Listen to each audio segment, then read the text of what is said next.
اپنی زندگی میں اللہ کی مدد کی طرف بڑھیں، مالک کی مدد کا حصول اختیار کرنے کی کوشش کریں، اللہ کے ساتھ اپنے آپ کو جوڑیں۔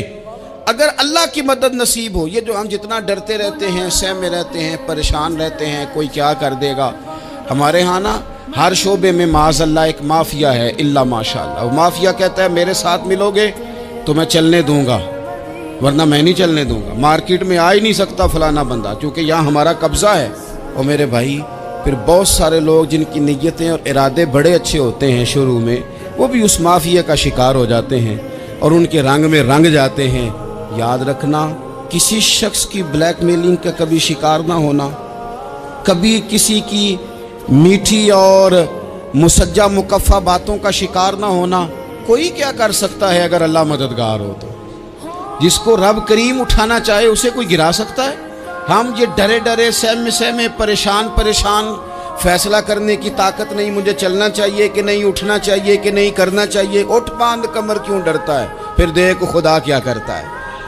حضرت عبداللہ ابن عباس فرماتے ہیں میرے نبی پاک علیہ السلام نے میری تربیت فرمائی، حضور نے میری تربیت فرمائی، اور محبوب پاک علیہ السلام نے فرمایا عبداللہ یاد رکھنا، یہ نوجوان دوست میری بات لکھ لیں، پریشان لوگ میری بات لکھ لیں، جن کے پاس قوت فیصلہ نہیں وہ اس بات کو لکھ لیں۔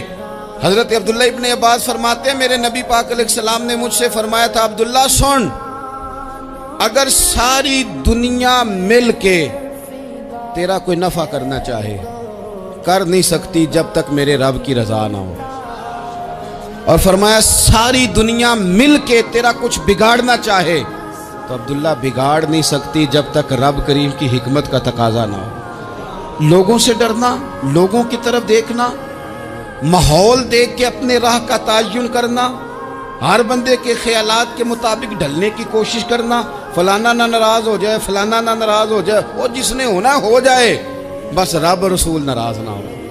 اپنی زندگی میں اپنے مالک کو مولا جان کے، بل اللہ مولاکم، اللہ تمہارا مولا ہے، وَهُوَ خَيْرُ النَّاصِرِينَ، وہ بہترین مددگار ہے۔ توجہ جب بھی کریں رب کی جانب کریں، اپنے دل کا قبلہ درست رکھیں، سوچوں کے زاویے سیدھے رکھیں۔ میرے بھائی مالک جب بندوبست کر دے نا، جب مالک بندوبست کر دے پھر ایسا بندوبست کرتا ہے کہ لوگوں کے پاس نا چارہ نہیں رہتا۔ حضرت مریم رضی اللہ تعالی عنہا پاک باز تھیں، مسجد میں رہی تھیں، پر مالک کی حکمت کے تقاضے بڑے عجیب ہیں نا۔ پھر جناب مریم کو اللہ تعالیٰ نے بغیر شوہر کے اولاد عطا کر دی۔ یہ بات ہی ایسی تھی، وہ کسی نے کہا تھا کہ مخلوق تو فنکار ہے اس درجہ کے پل بھر میں سنگے در کعبہ سے بھی اصنام تراشے، تم کون ہو کیا چیز ہے داغ کبابی، لوگوں نے تو مریم پہ بھی الزام تراشے۔ تو لوگوں نے کہا کدھر سے لے آئی بچہ، تیرا باپ تو ایسا نہیں تھا، کہاں سے لے آئی؟ اللہ کرے میں آپ کو سمجھا سکوں، ذرا اپنے آپ کو وہاں کھڑا کریں کہ ایک پاک باز عورت، پاک باپ کی بیٹی، طیب ماں کی بیٹی، اور اللہ کے گھر میں پرورش پانے والی خاتون، ایک وہ وقت اور ایک یہ وقت کہ اس عورت کو کٹہرے میں کھڑا کر کے پوچھا جا رہا ہے کہ معاذ اللہ تیری گود میں بچہ جائز نہیں ہے، کہاں سے لائی ہے؟ اب خود سے صفائیاں بندہ کتنی کو دے، کتنی کو وضاحتیں کرے۔ اور میں نے تو اپنی زندگی میں دیکھا ہے زیادہ وضاحت دینے والے کو بھی لوگ جھوٹا سمجھنے لگ جاتے ہیں، زیادہ وضاحت دینے پر بھی لوگ کمزوری کا اظہار سمجھتے ہیں کہ کمزور پڑ گیا۔ آپ صلح کی کوشش کرتے ہیں، سامنے والا بزدل سمجھ لیتا ہے، زیادہ وضاحتیں بھی کمزور کر دیتی ہیں۔ اب حضرت مریم کو کٹہرے میں کھڑا کر کے کہا بچہ کس کا ہے؟ تو پھر خدا بندوبست جب کرے، اللہ جب مددگار ہو، تو پھر حضرت مریم کی گواہی درختوں سے نہیں دلوائی، اس نے پتوں سے نہیں دلوائی، پھر فرشتے نہیں بھیجے۔